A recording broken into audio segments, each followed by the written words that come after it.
Hello everybody, good evening and welcome to the United Stands. I'm Mark Goldbridge and this is your latest Manchester United transfer news as the spin starts to revolve. Ekitike talks, no, yes, no. We'll talk about what that's all about as different outlets report different situations. We've also got a major setback for Marcus Rashford. Where's he going to end up now that Barcelona are looking at Nico Williams? Is that a problem for Manchester United? Garnacho now linked to another English football club as well. How quick is that going to happen? We need to sell some players. We need to find out what striker we want. Let's get into it. And also, I just want to say, I do read the comments. I completely understand the frustration. So let me know in the chat. Let's turn it into all that. Let's turn it into that debate because honestly, I think where we're at the moment, you can say I'm relaxed. You can say it's the middle of June, but another day goes. Nothing has really happened, and it feels like United are not. I don't think we can be in this position. I don't think it's time to panic, but my personal feeling is I don't think we can be in this position. I don't think we're a football club that can sit there and convey that we're in a good position. I personally think the last 12 months have been abysmal. I think there should be an apology. I think there should be a post-mortem. And we're sat there like acting like they know what they're doing. I could give you a massive list of things that this ownership has got wrong in the last 12 months. Not sacking Ten Hag, giving him 300 million, sacking him 3 months later, bringing in the best-in-class director of football and then sacking him longer than he was on gardening leave, sacking half your workforce, getting rid of Sir David Brailsford who did the strategic review. Where's Blanc gone from the board? There's a load of stuff we could talk about. But let's get into the latest news and then we can get into that as well. In fact, I want to ask a few questions of you tonight because I did a video with Webby and O'Neill, which will be on their channel at some point over the next few days. And I'm not going to spoil it. But there was a very good question that Tony asked me and I want to get your thoughts on it. I think Man United would have won the league. No, get that wrong. I think Manchester United would have won the Europa League if we'd kept Erik Ten Hag, and therefore would be in a better position now. I'm not saying we should have kept Ten Hag long term. I think we should have kept Ten Hag to the end of the season, sacked him and then brought Amrim in. Let him do the 3 years. This season was always, in my mind, going to be a Spurs against Man United Europa League final. And I think with Ten Hag, we'd have beat him. But there we go. Let's get into it. Linda's talking about super chat there. Right, straight into the news. I'm just going to read this because otherwise I'll get people going, oh, rubbish, Goldbridge, you're making stuff up. Pletty over the weekend said that Manchester United were in talks, concrete talks, with Eintracht Frankfurt for Ekitike. Slow Sports News this afternoon, United has held initial talks with Frankfurt about signing Ekitike. Personal terms won't be an issue and the player could be open to a move.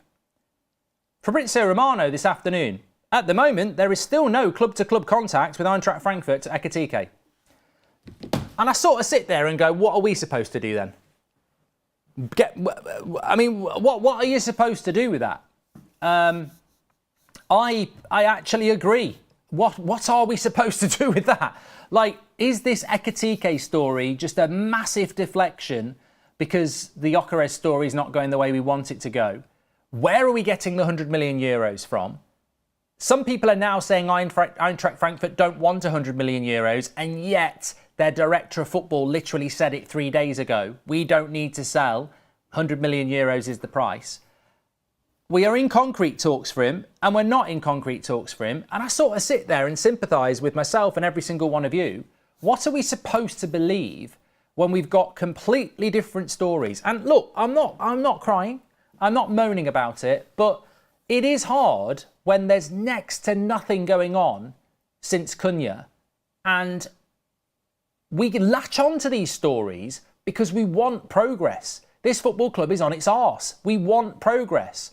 And Manchester United Football Club is just an absolute dead end of information when it comes to this sort of thing because they're like, oh, we're relaxed. Well, what are you relaxed for? What is it about not being in Europe next season, being 15th in the league, being miles off everybody else, that thinks you can be relaxed?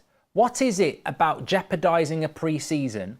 What is it about jeopardising another season? What is your excuse for being so relaxed? Is it because you're not relaxed really? You want players but people don't want to come? Is it because you haven't got any money? what is this relaxed atmosphere? Because at the moment, it does feel a little bit like we are being spun. And we know that Manchester United like that, because we know in their shareholders' meetings, they have quoted in the past social media activity brought on by transfer speculation. And this Ekitike story, I personally think it's unfathomable. I can't even get the words out. I don't actually understand why it is we're even looking at him.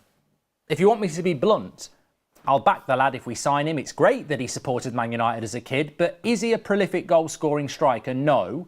He's a very distinctive striker of the like I don't think we need. And I certainly don't think he's the type of striker that Amrim wants. He is not a penalty box poacher, goal-scoring shooter. He's a creative striker. He is more Isaac and Henry than he is Shearer and Haaland. And Man United need an out-and-out goal scorer. And yet we're looking to pay more money for a player than we would pay for Osimhen or Gyökeres. It just seems weird to me. And yet we're linked to him. But we're not in talks with Eintracht Frankfurt, and Chelsea and Liverpool like him. And I don't know. It reeks of desperation to me, because I keep coming back to the same thing. Why was Liam Delap our priority?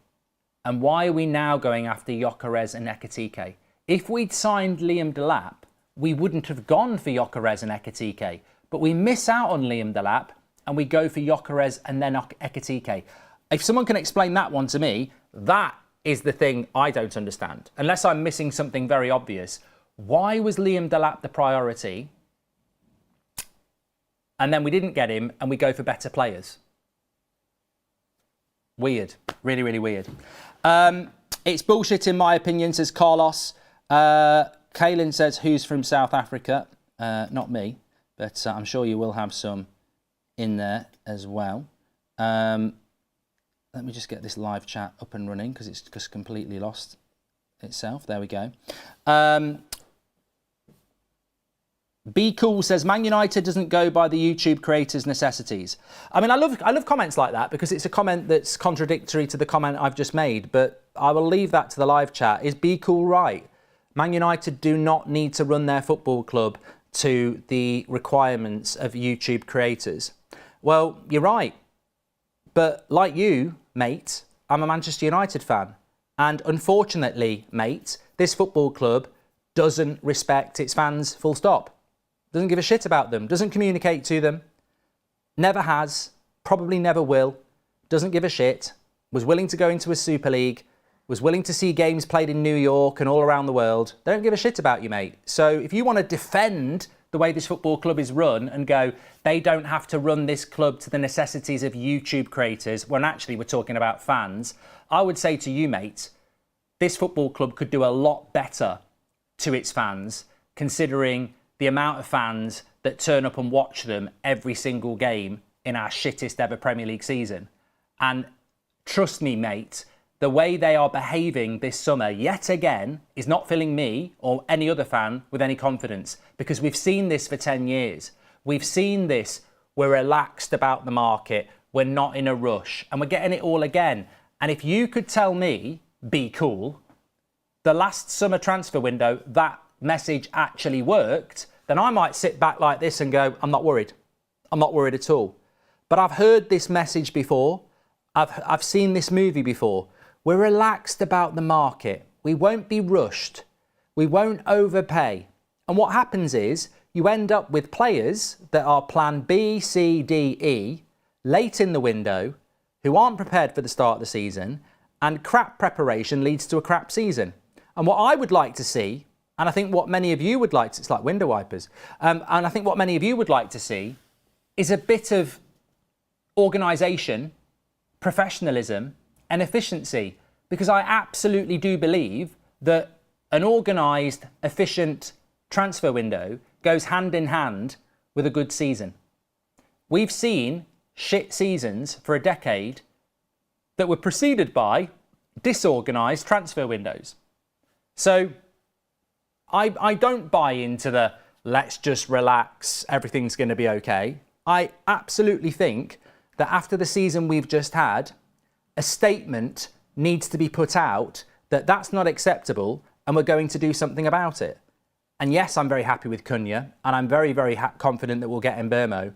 But there is a hell of a lot that needs to be done that you can't sweep under the carpet because it's June the 15th. What players are we selling?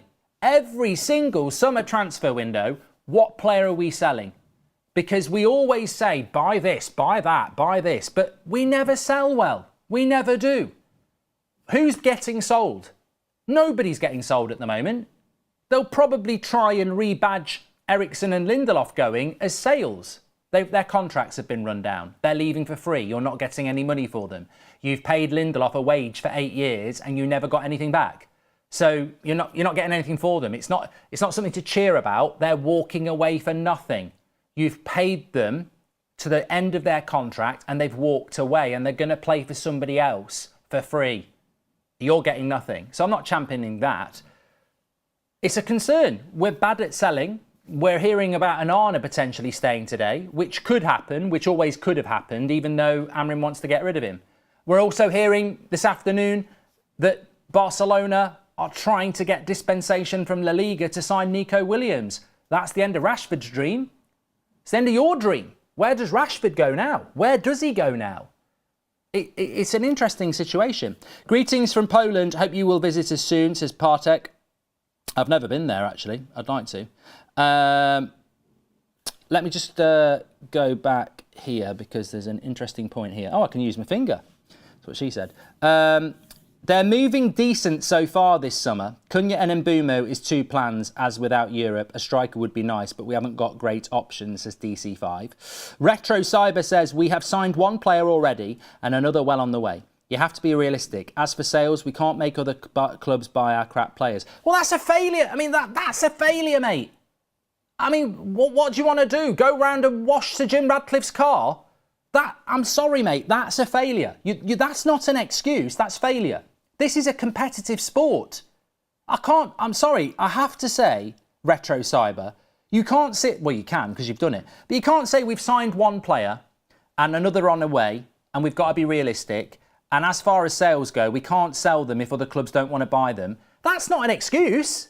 That's a reality, but that's not an excuse. You can't sit there and go, for the 10th year in a row, we can't sell crap players if nobody wants them.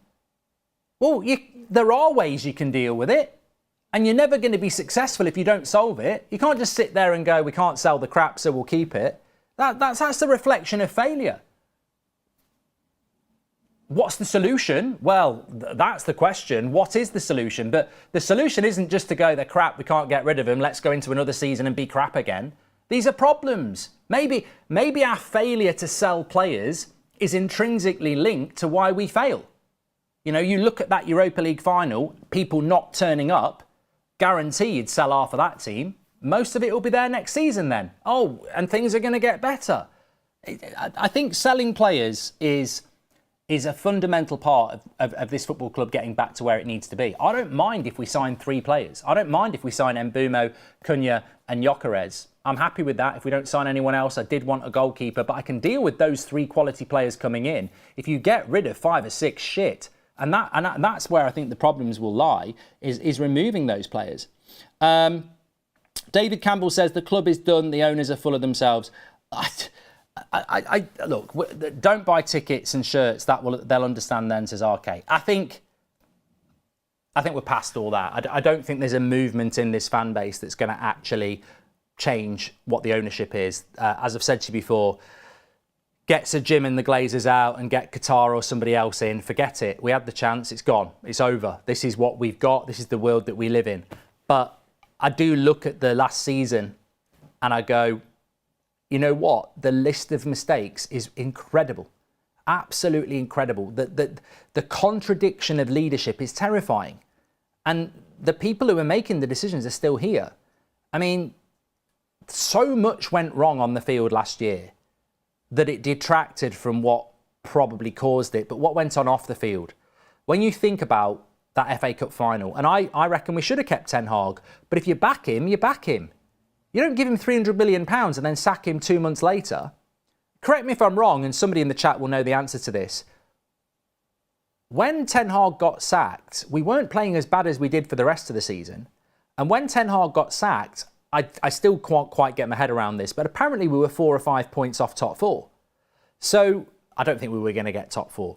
I don't think that was going to happen. But they gave him £300 million and then they sacked him 2 months later. He didn't even get to use Euro. Agate didn't even come in till the end of August. They backed him and then sacked him. Idiots. They brought in a director of football from Newcastle and they sacked him. Idiots. They said he was the best in class and they sacked him. They got Sir David Brailsford to do a strategic review and they basically moved him aside. They've got rid of half of the fucking workforce and we're still moaning about money. That's off the top of my head. Oh, Old Trafford's being knocked down as well. It's a shit show the last 12 months. And you know what else is the problem? Within that shit show, there is zero leadership. You know, there's no, it's all at the end of the day, what about at the end of the season? At the end of the season, how's about apologising to the fan base and telling them what your plan is? Because the last time I heard from Barada about the plan for the future, I know he spoke out in Asia, but the last time I heard from Barada giving an extensive interview about the future, he was saying things like Operation 28, which I can't remember what it is. What were we going to do in Operation 28? Win the league? But more importantly, we have prepared for being in the Europa League for the next 2 years. Effectively, what happens if we don't get in the Champions League? We've prepared for being in the Europa League for the next 2 years. We're not even in the bloody Europa League, mate.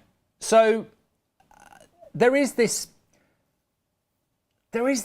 leadership of Manchester United where it really is bury your head in the sand or go and hide in a cave and let it pass. And then you sign Cunha and it's like, oh, they know what they're doing. They know what they're doing. People need to bloody wake up to the fact that the last 12 months hasn't been bad. I'm talking off the pitch. The last 12 months hasn't been bad off the pitch. It's been abysmal on an epic scale. I still don't even know how Manchester United runs itself off the pitch when it comes to transfers. Because I'm reading stuff about Favel being mates with somebody at Eintracht Frankfurt, and that might help us get Ekitike. But then the next week it'll be Wilcox who's the guy, and then it won't be either of them, and then it'll be Barada. It's confusing what Manchester United's doing this summer. But it needs to. I genuinely think we need to pull our finger out our arse.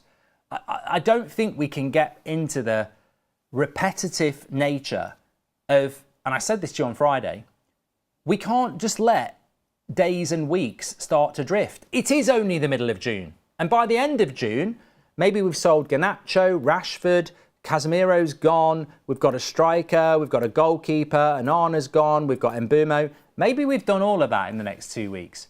Maybe I'm talking complete and utter bollocks. And to be honest, I don't think we are going to do all of that. I don't think we'll do all of that by the end of August, let alone the end of June. Shitty don't even get linked with players, they just sign them, says Tabasco. I think my big frustration is the sales. That's the big thing that's worrying me at the moment, because sell to buy is something that Manchester United really like to project. And we have spent some money on Cunha, and it's probably about £20 million on year one. We will spend money on Mbumo, and it will probably be £20 million in year one. So that's £40 million. What's coming in? This is probably why we're getting stories about Onana staying, because the incomings are already starting to stack up on a club that doesn't have a lot of money. 20 million first payment for Cunha, 20 million first payment for Mbumo, 20 million for the striker, whoever that's going to be, 60 million gone. What's coming in? What's coming in? Sancho's not going anywhere. I get so tired when I see people saying, we're going to sell Sancho. How on earth are we selling Sancho? He refused a move to Chelsea because he didn't want to take a pay cut and tie himself down to a contract. He'd rather earn 300 grand for another year and be a free agent next year. He's basically done the maths. He's gone, if I take a pay cut at Chelsea, where I probably won't be a starter, I'm tied into a contract on less money, and I'll probably have to leave Chelsea next year anyway because I won't get in the team. If I reject Chelsea, I stay on 300 grand a week at Man United for a year, get myself a loan somewhere, do okay, and then next year I'm free in my mid-20s where I can sign another contract where I'll earn a few million. It's a financial transaction. And it's a clever one. If you're not actually focused on being a footballer and you're just there to make money, Sancho's made a business transaction. He's never, ever going to come back to Man United and go, yeah, I'll go to Dortmund on less money than Chelsea offered me so you can make a few quid. Not going to do it. He is going to either stay at Man United and run his contract down, or he is going to go on loan and run his contract down. There is no money to be made from Jadon Sancho. None at all. I even saw somebody say the other day, I can't remember who it was, Man United are contemplating getting Jadon Sancho to sign a contract so they can retain value in him. Oh, yeah. Sancho strikes me as stupid. Where do I sign so that you can earn money from me in the future? And shall I take a pay cut as well? Swivel on it. Come on, it's stupid. He's out. Alan, I don't think he's out to screw United. I just think he's out to make some money at the end of the day. The Rashford scenario is concerning. Look, he's out there on Instagram. He's doing the posts. He's getting himself fit. But I don't know where he's going to go. I think Rashford and Barcelona was the one I was hanging my hat on. I thought it was clever for Barcelona and cheap. I thought it was amazing for Rashford. And obviously it gives him an exit plan for Manchester United. But Barcelona probably was a dream. It was one he wanted in January and it didn't happen. And now in the summer, better players want to play for Barcelona and they want better players. So Nico Williams is really, I wouldn't say going to happen, but it's getting very close to happening. And that will be it. There will be no need for Rashford. They don't need to collect wingers. So that leaves Rashford in a situation again where it's like, where do you go? It's another loan. Or it's repent and beg for a future at Manchester United. And we are not moving forward as a football club if we bring Anthony back, Rashford back, Sancho back, even Garnacho back now. You know, the arguments happened, the fallout's happened. You've got to move on. Otherwise, you're a hypocrite. You know, Manchester United can't be about change and new and then go, we're broke, come back. We may as well give up. But I genuinely don't know where Rashford goes now. I don't know where the escape plan is. I've got no idea. It's still early in the window, but he's on a very, very good wage. And I don't think anybody's going to take him unless it's a loan deal subsidised by us. So this is not a pre-record, Martin. It's hard to pre-record and interact with the live chat. Where do you... Rashford to Spurs. Well, look, Daily Mail has linked Garnacho to Spurs. And I think that's the player that... I mean, look, you would expect Garnacho... And I will always say this about Garnacho. He was always available for Man United games. He always wanted to play football. So I don't think he's the sort of guy that is going to sit there going, I'm relaxed. Let's wait till the end of the window and see what money we can make. I think at 20 years of age, he wants to play football. I think he will say to his agent, that's where I want to go. Let's get the deal done. I just don't know, again, where he's going to go and whether Man United are going to be stupid enough to slow it down. And what I mean by this is that, look, apparently Spurs are interested in Garnacho, Aston Villa are interested in Garnacho, Chelsea are interested in Garnacho, although I think they've been linked to a French winger tonight, Fofana. Napoli are very interested. If Garnacho said, I want to go to Spurs, would Manchester United be...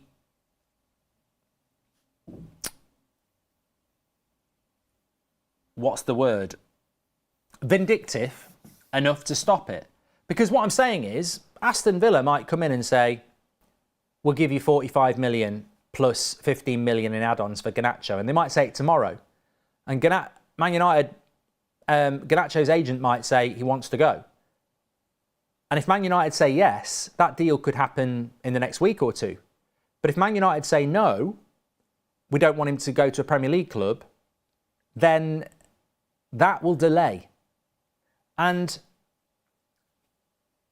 I don't think we're in a strong position with Garnacho. I think we are to make money. I think he's a good player. But I think if we say no to the Premier League, then we're going to delay a deal for a long time. Because he might say, well, that's where I want to go. I'm not going to go anywhere else other than Aston Villa. So you either let me do it or I'll wait it out and I'll be back in for pre-season. And that could become problematic. Have I missed the striker update, says Leave My Barcelona? I think we're going to circle back to it in a minute, mate. Definitely. So, look, we've spoken about Sancho. He ain't going anywhere for money. Spoken about Rashford. I can't see where he's going to go for money. Both probably going to go on loan. Garnacho, we will get money for, but are we going to be vindictive and slow and not let him go to a Premier League club?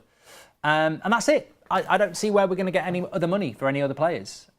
So again, I'm sat there going, this is a bloody nightmare when it comes to outgoings again. Where are they coming from? We know, I mean, we've got to be the only football club in the world that for the last 10 years has needed a clear out in excess of 7 or 8 first team players, and we can't get even 2 out. I can't see, other than Garnacho, who we can sell. We can loan. We can definitely loan, but that doesn't help us really. But we can't sell anyone. And it's, you know, think about this for a moment. Manchester United have just had their worst ever Premier League season in their history. They've just embarrassed themselves in a Europa League final against Spurs, who parked the bus, got a scrappy goal, and we couldn't score against them. And yet, the only player we're going to sell is Garnacho. What message does that send out? Am I wrong? Worst ever season we've ever had, we're selling one player. That is a huge problem. Whether you think it's the middle of June or not, that's a big problem. Because what I'm trying to say is that we just had our worst ever Premier League season. We just lost the Europa League final to Spurs. It's very, very clear that that team needs gutting, open heart surgery, clearing out, but we can only sell one player. And Be Cool is going, hey, you know what? It's, you know, the club, they can do what they want. Well, but they can do what they want, but they're not making the right choices. Someone in the chat said, what about Luke Shaw? Hey, I'd get rid of him. I like Luke Shaw as a player, but 200 grand a week for the next 3 years, not even fit at the moment again, injured again, like again, you know. But this is what happens when you're owned by the Glazers and Sir Jim Ratcliffe gets into bed with them. They are a business. If you have a football club being run by football people, they will find ways to get players out. They will force players out. And you can say, well, you can't do that. You could force Luke Shaw out of Man United. Very easy. Wouldn't be very nice what you did, but you could force him out. You could force any player out. You could force Casemiro out. You stick him in the bloody reserves and you say you're going nowhere near the first team. Enjoy earning the money I'm paying you anyway. You're not part of this squad. It will change very quickly when they realise they're not playing football for the next 9 months and they've got no chance of going to the World Cup. Manchester United had the best opportunity to force players out this summer, and so far it doesn't look like we're going to take it. There's a bloody World Cup next summer. If you said to Onana, you're training with the kids, you're not even going to be the reserve goalkeeper, I'm not using you in the Carabao Cup, is he going to then go, okay, that's great for my career, I'm going to run my contract down for the next 3 years? Yeah, you won't be playing in the World Cup, mate. You won't be playing any football competitively. You're not getting picked. And you can go through your contract. There's nothing there. There is. There's nothing there. You're not getting picked. There is. There's nothing there. You're not getting picked. There is. Look at the contract that Ten Hag signed. I must start every single game. Otherwise, you have to pay me £1 million a minute. What? It's there, Ruben. No, but you can do that. You can do that. Difference now is that United players are having to take a pay cut because of no European football. Lower wages should be an incentive for potential buyers. I think it's he'd missed the AFCON as well, says Junior. I just think sometimes you just have to take a deep breath and analyse it. And I was reading a lot of your comments after Beth's show and my show this morning, and there's definitely a lot of frustration there. I mean, look, some people are frustrated that, I find this one laughable. There's no news. It's just the same stuff. We literally did 2 shows a day in COVID. There was no transfer news and there were no games. This is a football community. It's the United Stand. we don't do and don't have a requirement to do content just because Man United release some new news. We would go live and discuss whether Bruno should be the captain next year, who should be playing at right back. We will always find a way to have a conversation as a community. So people saying there's no news, we're not specifically a news channel, we're a community. But, so I think that criticism is weird. But the criticism I do take on board is the people who are frustrated. The people who are asking what's going on. And there is a counter to that to say it's only the middle of June, there's a long way to go, calm yourself down. But many of us have heard that same thing for 10 years.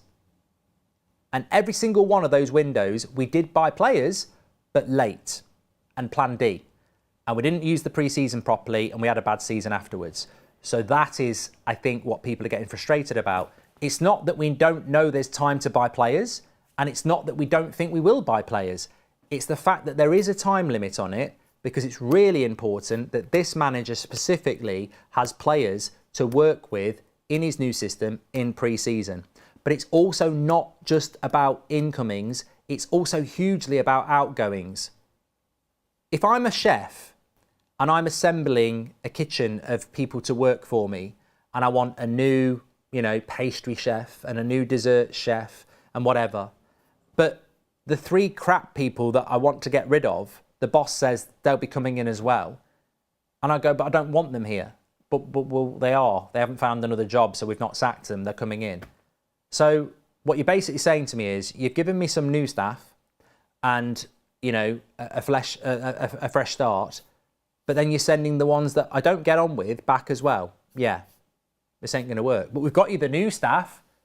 Yeah, but it's not a fresh start, is it? Because I've got the old staff coming in. And I think that is something that is really, really important as well. Like, if Amrim goes back for pre-season and he's got certain players there that he doesn't want or he's fell out with, then how does that make that pre-season and the pre-season tour and the preparations as good as they can be when he's got people there infiltrating his space?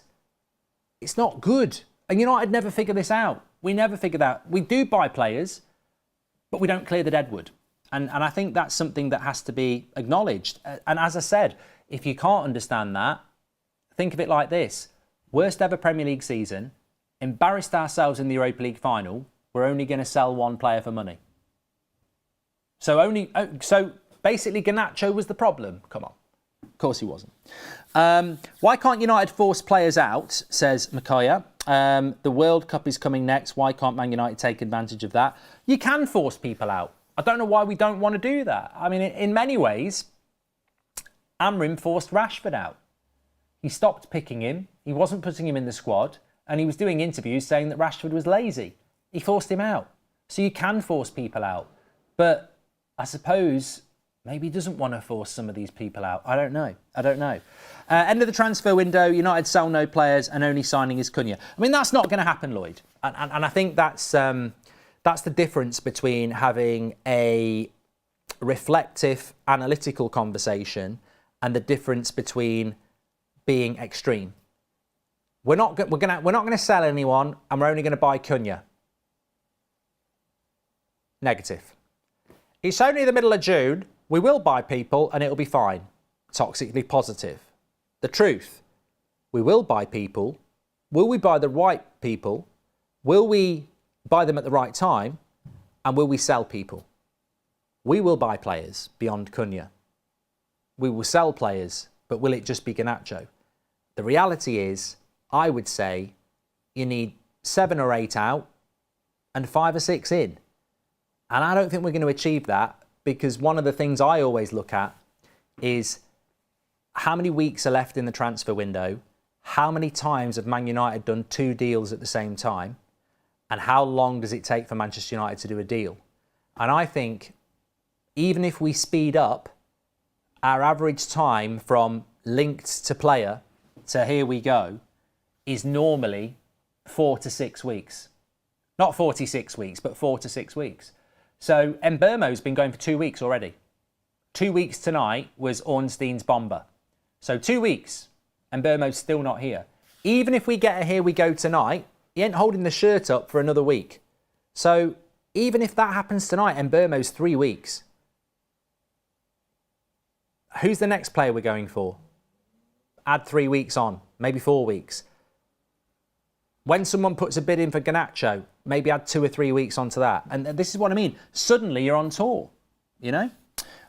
Suddenly you're running out of time. Just going back to the striker situation, some people have tuned in a little bit late. Obviously, we're doing the Chelsea game on That's Football. That's why we're a little bit early tonight. But I've just had a couple of super chats I need to read. Leave My Barcelona, number one, is not a number one. He's a new member. What do you think of Schick from Leverkusen, says Miles? He's a bit Schick. No, I don't like Patrick. I'm sorry, I don't like Patrick Schick. Just don't mention the name. I don't like Patrick Schick. I never have, I never will. I don't like him. I met him once and he was rude. No, I do like Patrick Schick, but he's not the player I would want when we're talking about Gyökeres, Ekitike, Mateta, Osman. I think that's a long way down the list. Hi Mark, it's my birthday today and I'm 22. Do you think I'll be able to see a league title before I'm 30, says Joshua? I think it's highly unlikely. Robert McCormack says, I think we're going to regret not getting Delap for 30 million. We can't regret something, Robert, that didn't happen. I mean, look, we can't regret it. Whether you wanted him or not, we can't regret it because we didn't have any control over it. There was nothing more we could have done. I think Liam Delap was very close to signing for Manchester United. I really do. I think the Wilcox connection from Man City and the Maresca connection from Man City, I think both made a good play. And I think ultimately, whether we like it or not, and it is a bit weird to me, he waited to see who got European football and chose Chelsea. I think if we'd got European football, we probably would have signed him. It's weird that an Ipswich striker who's had 1 year in the Premier League prioritises European football, but that is his right, and he chose Chelsea. So we can't regret it. We couldn't have done any more. He chose Chelsea because he felt that they were the better club. I don't think there's anything United could have done, mate, to be honest. I didn't want him anyway, but there's nothing more we could have done. I don't blame Manchester United for not getting Liam Delap. We couldn't have done any more, other than win the Europa League final. What I don't understand is, and I'd love someone to explain it to me, and I don't think they can. I don't understand why Liam Delap was the priority, and so basically Liam Delap was Plan A. Why is Gyökeres Plan B, Ekitike's Plan C, when they're both better than Liam Delap? That's what I don't understand. I don't understand why that was number one. Is it money? I don't know. I just can't understand it. It seems Gyökeres' agent is also De Jong's agent, says Mirror FTW. Thank you, Dale Coleman. Appreciate that. Thank you for the shout out this morning, says Cinderella FC. Cinderella FC, what was that all about? Oh, yeah. Historically, we always only sign in July and August, says Caleb. Yeah, and historically, we end up shit. Trina, welcome to the Members Club. Has Diego Leon signed yet? No, they're probably waiting to do that next week so it can be like a new signing, but I'm sure it will be happening very, very soon. Going back to the striker situation, I need to talk to you about... If I said to you, one of these players stays at Manchester United next season and is involved in the first team squad, Garnacho, Antony, Rashford, Sancho, which of those four would you keep if I said you've got to keep one? Garnacho, Rashford, Sancho, Antony. Noah says Rashford. Quite a few saying Garnacho. Yeah, vast majority of Garnacho, to be fair. A few Antonys, one or two Rashfords. Sancho I haven't even seen yet. That's amazing. We've got 11,000 people watching and I haven't seen the word Sancho. Yeah, vast majority Garnacho, then Antony, then Rashford. I mean, yeah, obviously I would keep Garnacho. I think he's the better player for the club. Age-wise, it helps as well. But I think when it comes to the striker, My personal theory is I think the fundamental cause of the frustration in the fan base with those that are frustrated at the moment is the way the club is run. I think overarching everything, you might not even realise that. I think the way the club is being run is the biggest irritant for everybody. I saw it at the end of last season, and it was coming out in different ways. Some people were saying Amrim out. Some people were saying sell Bruno. Some people were saying, you know, all sorts of things. But fundamentally, I think it comes down to how bad the club is being run. I think Manchester United fans feel disassociated with the club. I think if we didn't have each other, what have we got? I think the relationship between the club and the fans is at an all-time low. And I think what's happening on the pitch is at an all-time low. And I think we're not behaving like Manchester United Football Club in relation to how performances on the pitch, but also how we behave off the pitch. And I think that is a big frustration. I think fans feel frustrated. And I think it then comes out in frustration about other things.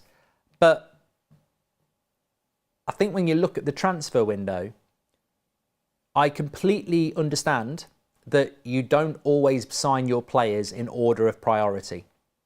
And what you have to remember is, if Liam Delap had said yes to Manchester United, we'd already have our striker. But we're negotiating slowly with Brentford for Mbeumo, and I'm sure we will get him. And we got the deal done in the end with Wolves for Cunha. But the striker is, to the majority, the most important position. And I can't get on board with Cunha can play up front, Xerxes can play up front, Mbeumo might be able to play up front, Rasmus can play up front, can do something, and solution to what is needed are two very different things. If Man United are going to try and wash it off that we're going to go with Rasmus and Xerxes again, or we're going to try Cunha there again, we're going to try Cunha there, or Mbeumo there, that's not the solution, is it? That's a plaster on the wound. The striker is the priority. You wanted Liam Delap, you didn't get him. What's your plan B, and why aren't you moving on him at the moment? Because this position is going to make or break our season. I can't sit here and say, if you get me Osimhen, we might have a chance at top 5. Because if you don't get me an Osimhen or a Gyökeres, I don't think we've got a cat-in-house chance. And it confuses me what the club are looking to do in that area. And none more so than Ekitike, because we've only entered the race for him in the last 3 days. And Fabrizio says we're not in talks with Eintracht Frankfurt. And then a couple of other journalists that I may or may not believe say that we are. Sky Sports and Plettigol, which is basically Sky Germany. So Sky are saying that we've had talks with Eintracht Frankfurt, and Fabrizio is saying we haven't. It's either advanced talks or it's just paper talks. And I don't want that. I know it's going to happen. We're Manchester United and people love to throw our name into transfers. But it's such an important position. We need to be... Look, what I'm trying to say is what I said before. I know, you know, that on average from first concrete links to here we go, you're talking 3 or 4 weeks. In 3 or 4 weeks, we're back in pre-season. So who's the fucking striker? That's what I'm saying. We don't do things quick. So who's the striker we're going for? Because you're going to need 3, 4, 5 weeks to get it done anyway. So who is it? And if we don't have a striker in for pre-season, I think it's a crying shame. Lewandowski 37. Maybe they see Rashford as a centre forward, says Robert McCormack. Look, I hope, I really, really do hope that there is still an opportunity for Marcus Rashford to sign for Barcelona. I really, really do. But if they sign Nico Williams, they're not the most cash-rich club anyway. Fred's Flintstone says, I still can't forgive Amrim for the 70 minutes of Mount. I don't really want to think about it, but just going back to that Europa League final, I still want to say something about Ekitike, but I'll forget this if I don't say it.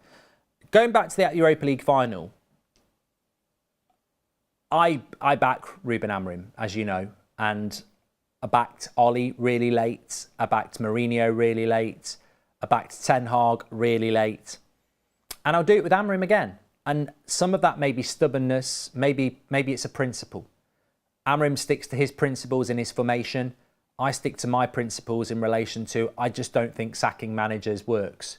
I think Manchester United need to stop sacking managers. But that Europa League final, I'd be a liar if I didn't say I hold Amorim accountable for it. It doesn't mean I'm Amorim out. It doesn't mean I'm thinking about being Amorim out. It just means I'm being honest. And I just think he completely and utterly messed up the only game that mattered. All the other games in the Premier League were frustrating. Losing to Wolves, etc. was frustrating, and some people overreacted, and etc., etc. But the Europa League final was the one that mattered. It was the only game that mattered, and he played a stinker. Formation, not really, that's his formation. Starting 11, substitutions, inability to break down a team that's parking the bus all game.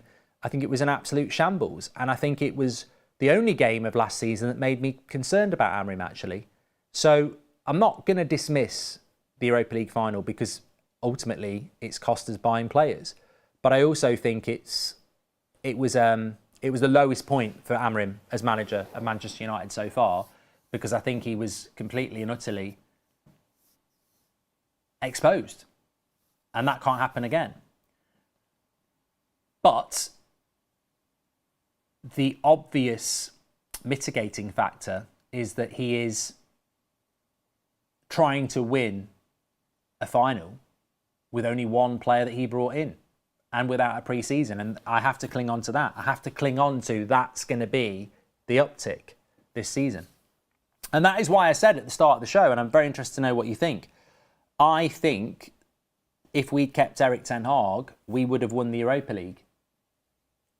We could have sacked Ten Hag after the Europa League final in the Champions League, said thank you very much, 3 trophies in 3 years, it's time to make a change. Brought Amorim in this summer and we'd be in a much better position. Now, I'm the king of hindsight there. It's very easy to sit back after something and say, you know what, I wouldn't have lit that match. Yeah, I get that. You know what, I wouldn't have jumped in that pool with that crocodile. You know, we're all geniuses after the event, but I do think you can look at that and say, would Erik Ten Hag with his team against Ange in that final have done a better job? Yeah, 100%. 100%. And I think we would have won the final.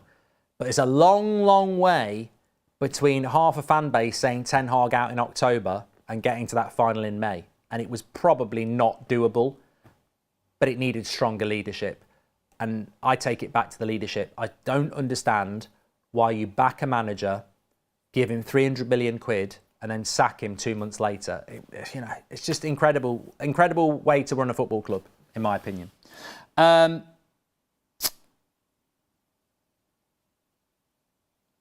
Mikhail says, holy moly, holy Monday, you are angry, Bridge. I'm not angry. I just think sometimes I reflect the temperature of the community. It's impossible not to when you're in tune with it and you're reading it. And I did the show this morning. I watched Beth's show. I was reading the comments and I was like, you know what? You can't just sit here and go, everything's going to be all right. You can't just sit here and say it's only the middle of June. You can't just sit here and say, be calm. You can't just sit here and say, you know, what will be, will be. Because in fairness to the people who are frustrated, the club is on its arse.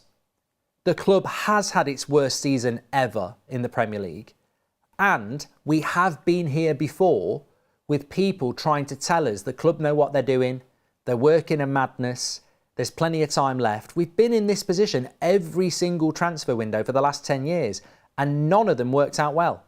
So I think there is a right to be saying, why aren't we moving a little bit quicker? And look, on incomings, hopefully it will change really, really quickly. But I am worried about the striker, and I'm really, really worried about the sales, because they're going to underpin our ability We can't get a new goalkeeper if we don't sell some players. And is it a coincidence that Barcelona probably don't want Rashford anymore and there's talk of Onana staying? I don't want Onana in goal next year. But if we can't sell players, that's what happens. And we can't just sit there and say we can't sell players, it's nobody's fault. It's the owner's fault. Of course it is. On the striker, I did say I'd talk about it. I haven't changed my mind. It's a really difficult thing to say because I really do think he's a talented player. And I think he would certainly suit Newcastle because they have a striker similar to him in Isak. I think he would suit Liverpool because their number 9 isn't really a poacher. They're part of the build-up, as we've seen with Jota, etc. But Man United need a focal point striker. And Ekitike, from what I have seen, is not a poacher, goal scorer, physical, gets his shots off player. He's more of a gets involved in the build-up player. And when you've got 2 number 10s, do you need a number 9 that's doing that as well? We need someone who can put the ball in the back of the net. And I think, I say it again, if we buy Ekitike, there is no debate from me that he's a talented player. But the 3 concerns have to be a no for me. He's overpriced, he's a learner driver, and he's not actually a prolific out-and-out goal scorer. That's not what he is. He's something else. And those 3 reasons are why, for me, I'm not massively excited about this deal. I would rather buy Mateta for half the price and get a goalkeeper as well. And that's what opinion is. I'm not saying Mateta's better than Ekitike. I'm just saying he suits what we need better and we get a goalkeeper as well. And that would be more important than another expensive, young player that doesn't necessarily suit us. And to be fair, I will call you lot out on this. To be fair, a lot of people said this last summer about Xerxes. A lot of people said he's a good player, but actually, is he what we need? Because he's not really a striker. He's a 9.5. With United, everything is so public. Why would clubs want our players? We always loud about how awful they are or are failing out with their manager. It affects us players, selling players, how we are run and to critic, says Nurse. Well, that's what I'm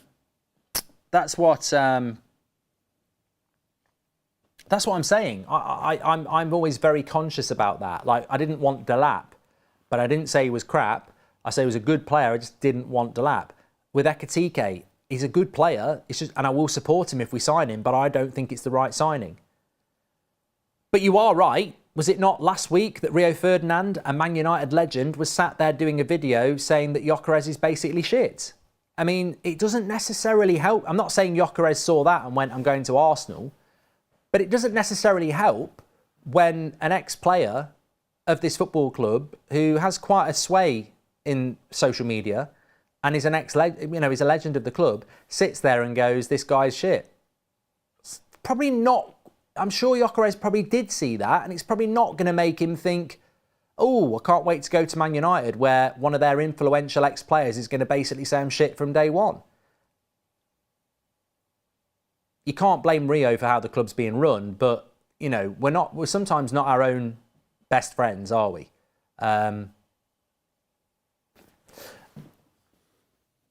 I would agree with you on Ekitike. We need to spend smarter, not bigger. I would have understood signing Delap more than Ekitike. Well, the thing about Delap is I think Ekitike is a better footballer, but Delap suits what we need more. He's more of a last man, striker. With players complaining about too many games now, doesn't that make Man United more attractive for one season? It would allow players to adjust, says Ben. Only if players think about stuff like that. I don't know whether that actually factors into their mindset. Brand says, do you know Taze from YouTube? Just a question. If it's the one who's mates with Angry Ginge, yeah, I know who you're talking about, yeah. I'm trying to think if we've met. Definitely played FIFA and stuff. I think he might have been at the Beta Squad match last year, actually. I would like to go for Mateta. He would have less pressure and we could go for other areas. Love the channel since 2018, says Santiago. Yeah, thanks everyone. Make sure you let us know where you're watching from and smash a like. Why does no one want United players, says Stig. I mean, I think this is a great question. Why does nobody want Manchester United players?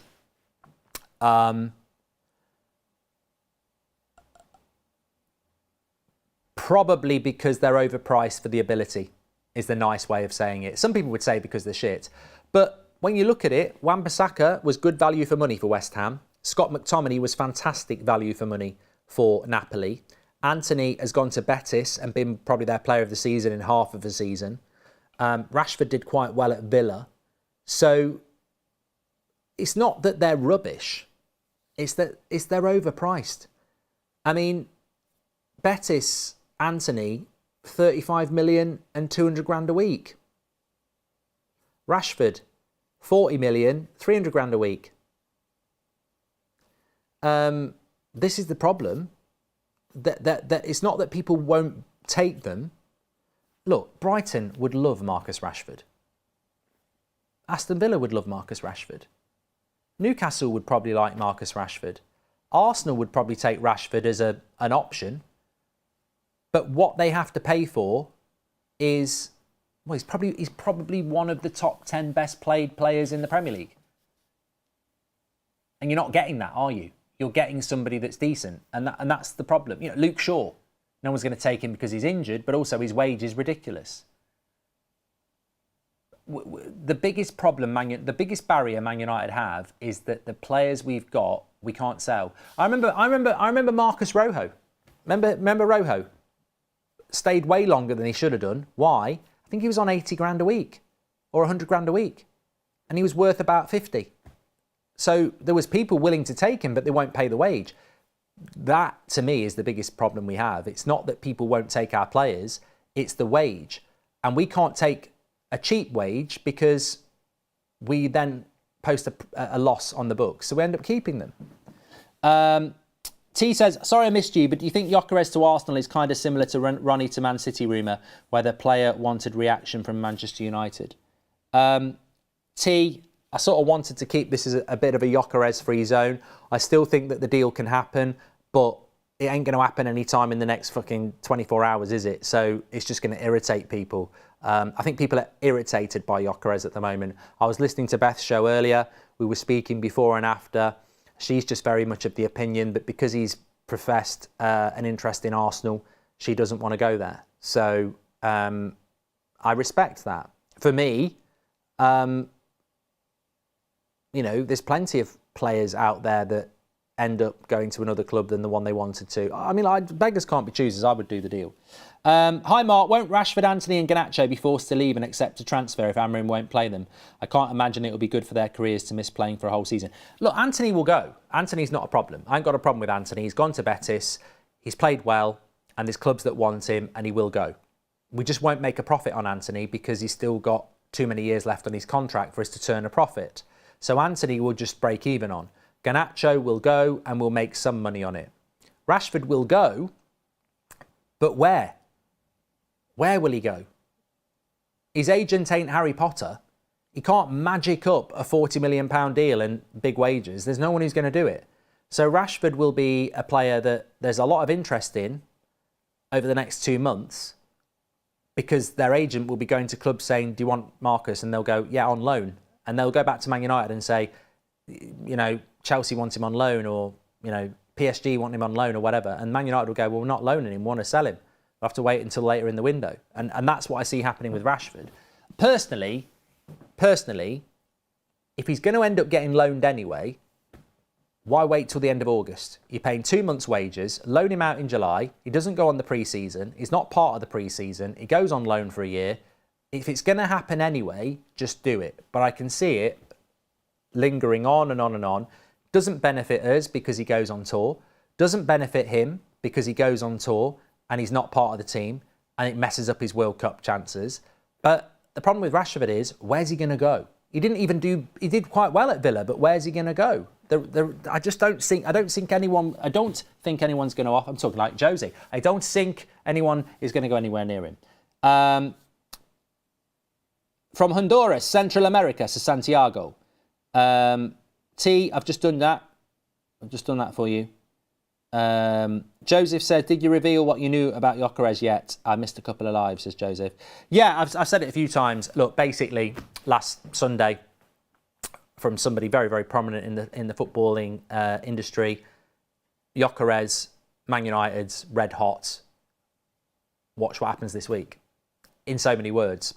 Even Fabrizio said it on Monday. Next few days are going to be big for Man United and Gyökeres. I still think it can happen, but I don't really understand what happened. Look, how I felt last week about Gyökeres was excited, very confident, positive. How I feel a week on is not like that anymore. I feel cheated, tired, and irritated. And fundamentally, I don't really know what's changed, because Saturday night confused me. Why is she putting that on? Where's that going to go? No, nothing like that. It confused me because we got a drop that we'd been snubbed and that Arsenal were about to bid for him, or had bid for him. And then a couple of hours later, from the same sources, we got, he hasn't snubbed Man United. He just would prefer to go to Arsenal, who haven't put a bid in. So nothing really happened, but it did pop the bubble. I don't really know what's happening, to be honest with you. I would agree with Ekitike. We need to spend smarter, not bigger. That was from Emily Derry. Thank you very much to Emily there. Have we got a redirect on, Ryan? Cool. Okay. We're going over to Terry on That's Football because he loves the Club World Cup and he wants to watch Liam Delap play for Chelsea in the Club World Cup, which is the... I know what, I was driving up to Manchester this morning and the radio was on and they were talking about the Club World Cup, and I don't mind giving the Club World Cup a chance. I don't mind. I watched it last night. I will watch some of it. But their advertisement was the best teams in the world go head to head. And I was like, you should get done by the Trades Description Act for that. They're not the best teams in the world. You can't advertise it as the best teams in the world go to head. Just advertise it as some of the best teams in the world play each other in a tournament that's brand new and exciting. But it's not the best teams in the world, is it? Man United aren't there. No, you can't use that. But it's not the best teams in the world. Okay, thanks everyone for watching. It's been a challenging day today. I'm not going to deny it. It's been the worst day of the transfer window so far. It's been very frustrating. It's been full of contradiction. We're in talks with Ekitike. No, we're not. We're still in talks with Brentford for Mbeumo, who's agreed terms, but it could take a while for us to agree a deal. Slow. But ultimately, we've got each other. We can vent against each other. We've got broad enough shoulders. The only thing I would say is we should be used to it. We should be used to it because it happens every summer. Every middle of June, the same thing comes out of the club about being calm and relaxed. Some of the fan base start going, I'm calm and relaxed. And some of the fan base go, we've been here before. We should be in a rush. We've got to get things done quick. And it's slowing down. And it ends up being a little bit frustrating. Let's just hope something can happen in the next few minutes, the next few days. Let's hope so. Thanks everyone for watching. Absolute legends as always. Make sure you smash a like and subscribe. If you didn't watch or you forgot, leave your comments in below. Do you think we would have won the Europa League if Ten Hag had stayed? Who would you keep out of Garnacho, Sancho, Antony and Rashford? Where is Rashford going to go if Nico Williams goes to Barcelona? What striker would you rather go for? Would you go for Ekitike or would you go for Mateta? And anything else you want to put in there. But a few comments in on that would be very interesting. What would your... Sorry, one last question. Jake Morris. We'll do this in the comments because I'm going to do it really quick. So Jake says, what is your personal ideal 5 players to come in to Manchester United this summer? Right, I want you all to do this in the comments because I'll pick up this on the morning show. My ideal 5 players for Manchester United with a hint of realism would be Cunha, Mbeumo, Gyökeres. I'd like Costa, but let's say Emi Martinez in goal. And my midfielder would be, realistically, Douglas Luiz. I'd take those 5. I would take those 5 every day of the week. There you go. Get your comments in. Thanks for watching. Speak to you in a bit.